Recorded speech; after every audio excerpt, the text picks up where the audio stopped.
morning, class. In this chapter, The Kings, Farmers and Towns, we studied about 16 Mahajanpath, and the time period we covered was 6th century BC.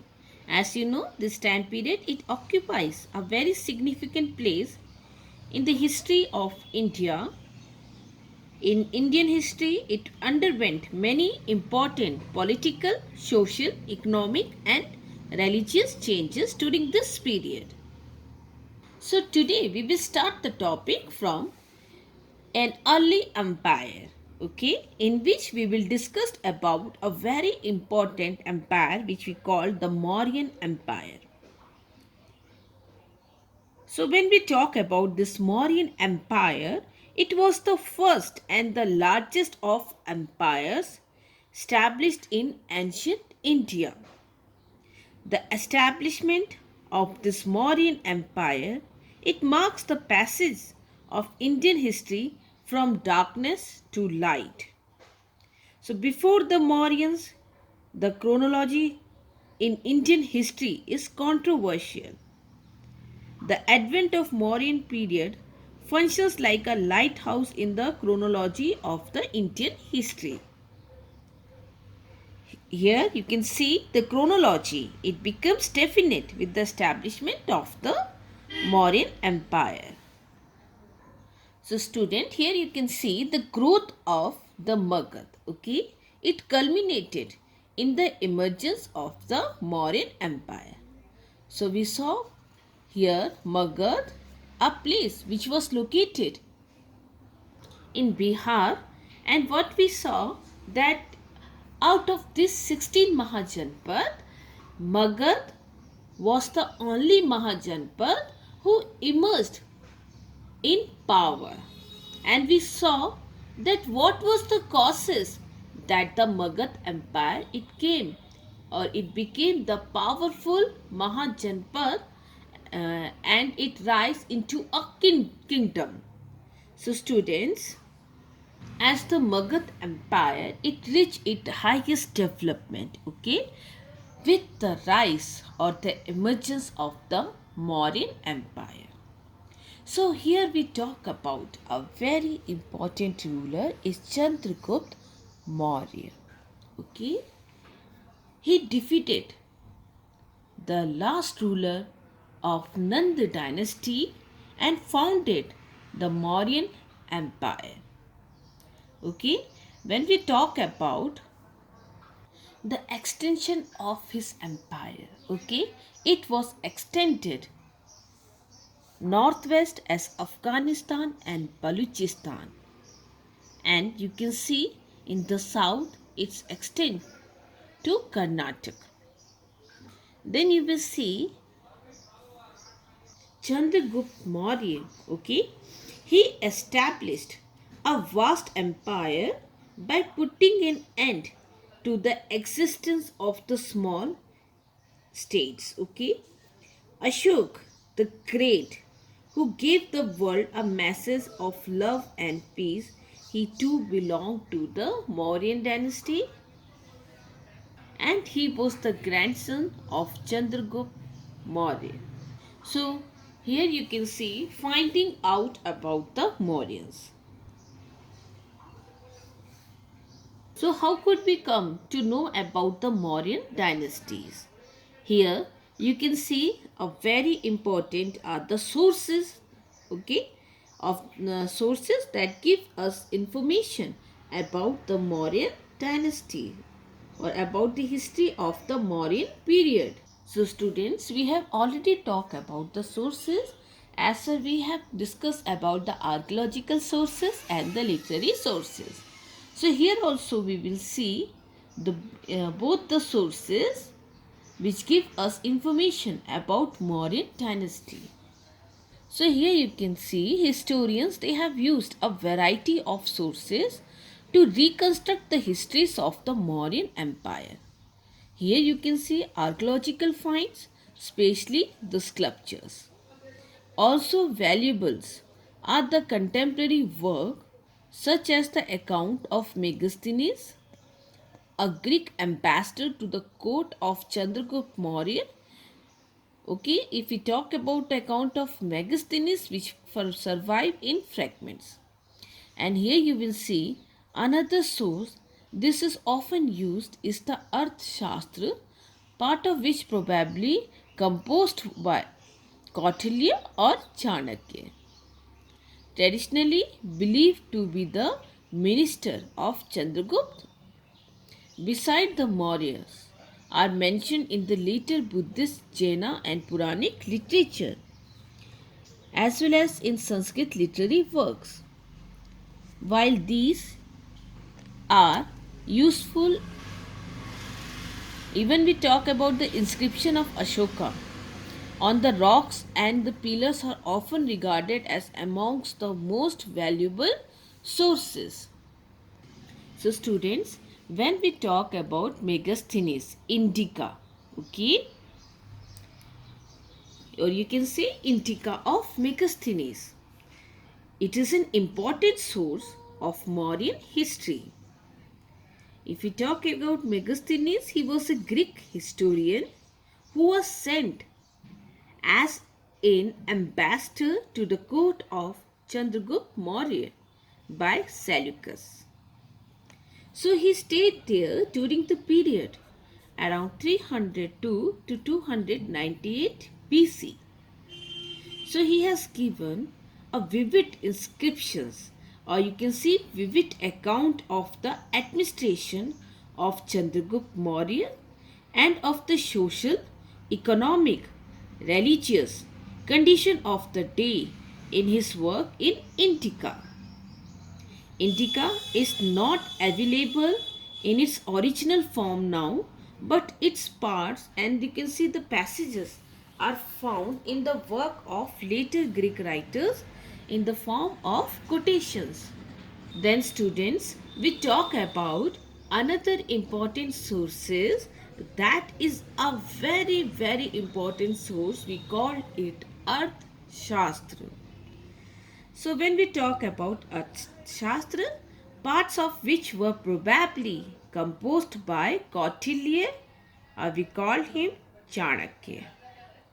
So the well-known Brahmin scholars and believed to be the prime minister of Chandragupta Maurya. Okay, it is mentioned here that traditionally believed to be the minister of Chandragupta. Clear? You will see this is another important source which give us information about the Mauryan history. So it provides us important and valuable informations regarding the Mauryan administration and political condition of that time. So now we will see another literary sources here is Mudraksh of Vishakha Dutt. So Mudraksh is a historical drama which is written by Vishakha Dutt in the 5th century. It tells us how Chandragupta Maurya in alliance with Chanakya destroyed the Nanda dynasties by diplomacy. We come to know from this drama that Chandragupta Maurya, he belonged to lower class. And we saw Jain and Buddhist literature. So the Jaina texts like Kalp Sutra of Acharya Bhadrabahu and Parishishta Parvan of Hemchandra and the Buddhist texts like Dignikaya, Deepam, Mahavan. Here you will see Mahabodhivams and Divyadan. It provides sufficient information regarding the Mauryan period and the Mauryan ruler. And if we talk about the Purans also furnish ample information regarding the reconstruction of the history of Maurya period.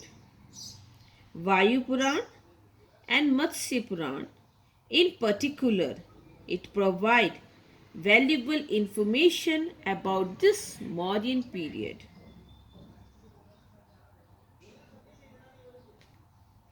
Now students, we talk about the inscriptions and coins, and as far the inscription is concerned, we have discussed this in our first video which is related with this chapter.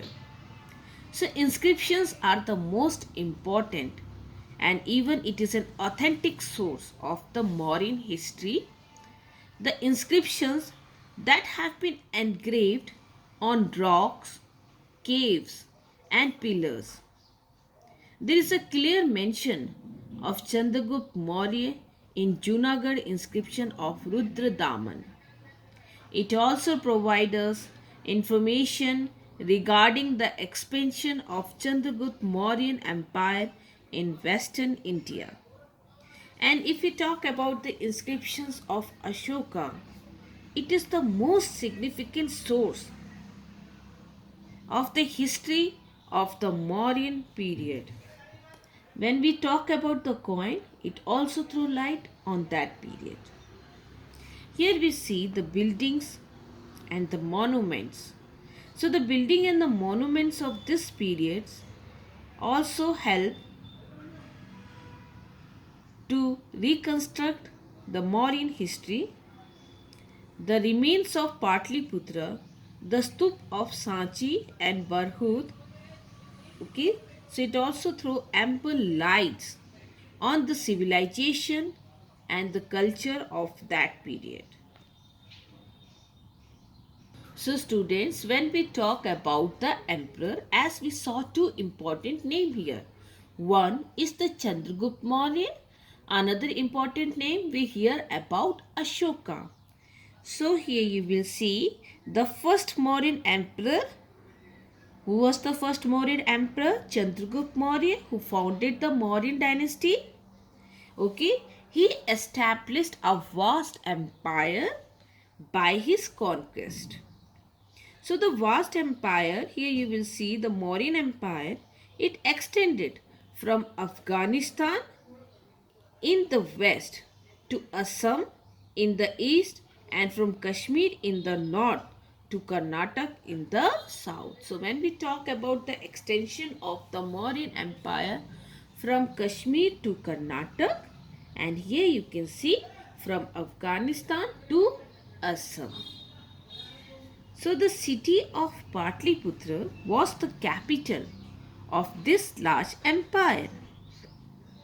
And when we talk about the edicts of Ashoka, which have been found at various spots throughout the empire, okay? So students, here you can see in the map the edicts of Ashoka, okay? It is found at the various spots, okay, in a various places. It show the vastness of the Mauryan Empire, that the Mauryan Empire was extended to these places, okay, the extension of the Mauryan Empire. So when we talk about Chandragupta Maurya, he was succeeded by his son Bindusar. He reigned during the period 300 to 273 BC. When we talk about Bindusar, okay, so here you will see that after the death of the Bindusar, his son Ashoka, okay, he came to power. And when we talk about Ashoka, he took the title of Devampriya and Priyadashi or Priyadasi. So from the Ashoka rock edict 13, it appears that the conquest of Kaling, okay, as you can see here, he conquered Kaling. So the conquest of Kaling, it was the first and the last victory of his life. And this Kaling war, it proved to be a turning point not only in the emperor life but you will see in the Indian history as well. So when we talk about Ashoka, in the beginning, Ashoka was an ambitious and imperialistic king. He wanted to integrate his empire politically by conquering Kaling, that is located in modern Odisha. So Kaling was very important, okay, from the strategic points of view. It controlled both the land and the sea route to southern India. So Ashoka, he wanted to control both the land and the sea route to south by India by conquering the Kaling. Okay, and Kaling was a powerful state bordering the Magad Empire, and its ever increasing power could endanger the security of the Mauryan Empire. If we talk about the commercial relations with the countries of Southeast Asia, it could be easily established via Kaling. So Kaling was an important center for the cotton textile, and Ashoka wanted to enhance the income of the Mauryan Empire by occupying it. So being inspired by all these factors, Ashoka with a huge army he invaded Kaling. The soldiers of Kaling they fought very bravely, but they were defeated. So here Ashoka he emerged victorious. The Ashokan rock edict here 13, it described that 1 lakh people they were killed in the terrible war, several lakh perished, and 1.5 lakh were made prisoners. So these numbers may be exaggerated, but it is certain that the Kaling War was a devastating war. So it caused a heavy loss in men as well as in material. So this Kaling War it left a deep impact on the personal life of Ashoka. He gave up hunting, meat eating, or enjoying the pleasures of life, and he adopted the path of non violence, charity, truth, love, and brotherhood. So after Kaling War, Ashoka he became an enthusiastic follower and a propagator of Buddhism. He adopted the Buddhist principle of non-violence practically and began to propagate Buddhism. And he utilized all his power, his strength, his resource in public welfare. So his work of public welfare made him an immortal figure in the history of the world. So here the conquest of the Kaling it inspired Ashoka for the establishment of Dham. Under the influence of his conquest, he not only took the step for the worldly welfare of the people but also strived to make the other world happy. He established Dham, okay, in which he set a code of model conduct that was based on high moral values and you can see for his people. Okay? Thus by compiling the high and appreciable uh, principles of all the faith he established a dham which was the essence of all the religions. So Ashoka's in the form of Dham, he laid the foundation of such a universal religion as acceptable to all without any distinction of caste and grade. So he strongly believed in the unity of ethicals and moral values.